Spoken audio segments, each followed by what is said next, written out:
Bonjour à tous, je vous avais dit que Roc Blanc pour le quintet de ce jeudi était pratiquement affiché et il a gagné facile. Bon, au forceps, je vous donne un tiercé, c'est bien. Le quatrième, c'est un spécialiste du sable qui s'est révélé sur le gazon, tant mieux pour lui. Puis Simon Kings avec Soumillon, il nous a donné des espoirs, mais sur la fin, il cède. Bon, je vous emmène ce vendredi pour un vrai Black Friday. Vous le savez, depuis 2 ans, depuis le déconfinement, je vous préviens, les vendredis, ce sont des quintets surprises. Et là, on a tous les ingrédients pour avoir de grosses surprises, parce qu'on a des jolies petites pouliches de 4 ans. Mais parmi ces pouliches, il y en a beaucoup qui sont des capricieuses, qui se font distancer. Donc, on va avoir autant de numéros affichés dans la bonne colonne que d'autres numéros dans la colonne des distancés. Donc, soyez prudents, mon indice de confiance est très frileux, 1 sur 5, il était de 5 ce jeudi, et j'ai donné le tiercé. Pour moi, le 7, Jézabel Author, avec Johan Le Bourgeois, qui pour une fois est entraîneur et driver, et c'est très rare dans un quintet, à 4 ans, elle vient de débuter cette année, elle n'a couru que 6 fois, elle a déjà gagné 4 fois, un seul distancement.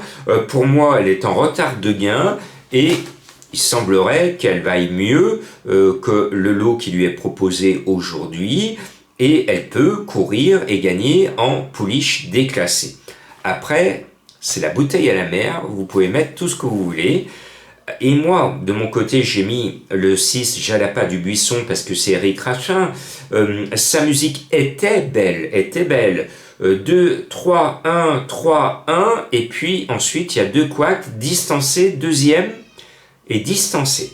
Donc elle fait partie des favorites qui sont en délicatesse avec leurs allures. Donc si tout va bien, elle va être là, sinon elle va être dans la colonne des distancés. Après, je mets le 3, Jana de Touchivon qui m'a découverte, 17 contre 1.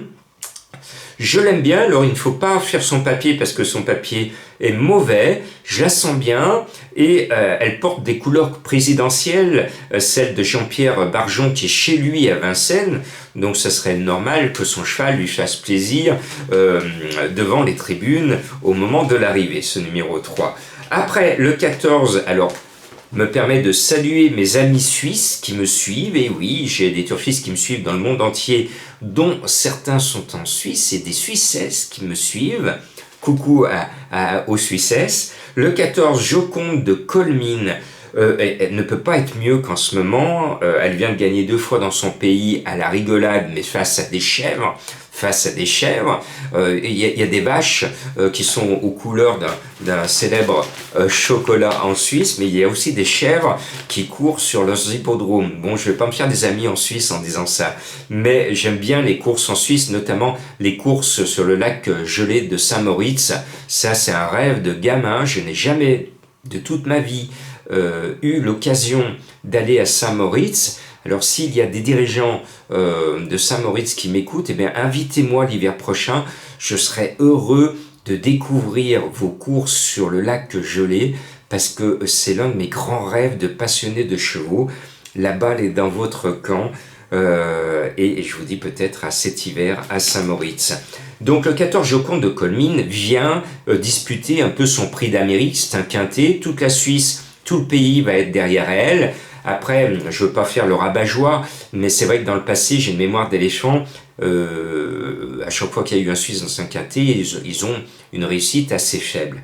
Mais là, je suis tout cœur avec les Suisses. C'est presque un chocolat, ce numéro 14, si vous me permettez cette expression. Et puis le 10, Jongleuse de Lune, surtout en nocturne à Vincennes, cela doit s'imposer.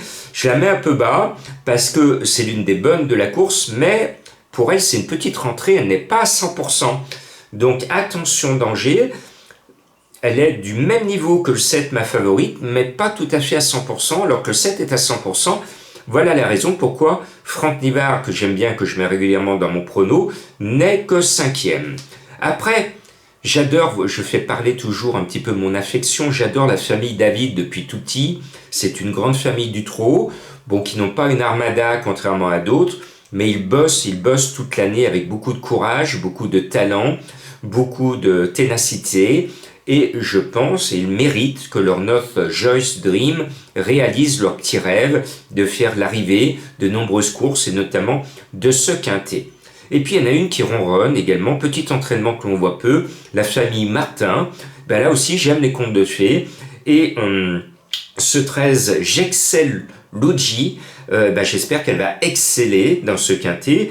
C'est un diesel, c'est-à-dire qu'elle n'a pas une grande classe, mais elle avance tout le temps. Elle ne fait pas de faute, elle ne fait pas de faute, elle est sage comme une image. Et bien elle aura peut-être un bon point sur le poteau en entrant dans les 5, j'y crois, au moins pour la 4e ou la 5e place. Et puis Madame Colombo m'a glissé ses 5 chevaux du vendredi, parmi eux son cheval, le 2 Jolie Lady, j'adhère. Mathieu Abrivard, je l'aime bien, il corse souvent les rapports des Black Friday. Jolie Lady, joli nom. Papier, alors papier catastrophique ces derniers temps, mais c'est un Black Friday, donc vous allez voir qu'il va y avoir 1 ou 2 chevaux au papier mauvais qui vont faire l'arrivée. Et ils vont s'amuser à faire l'arrivée à grosse cote, comme pratiquement tous les vendredis. Donc soyez prudents. Le ticket de Madame Colombo, pour elle, c'est le 5, le 2, le 10, le 13 et le 7. Vous savez tout. Et on se retrouvera ensuite pour un grand week-end sur l'obstacle. L'occasion pour moi, vous allez voir ce week-end, de ressortir ma pétition pour sauver la vie des chevaux d'obstacle, tout simplement. Et j'aurai besoin de vos signatures. On en a plus de 2000 en ce moment.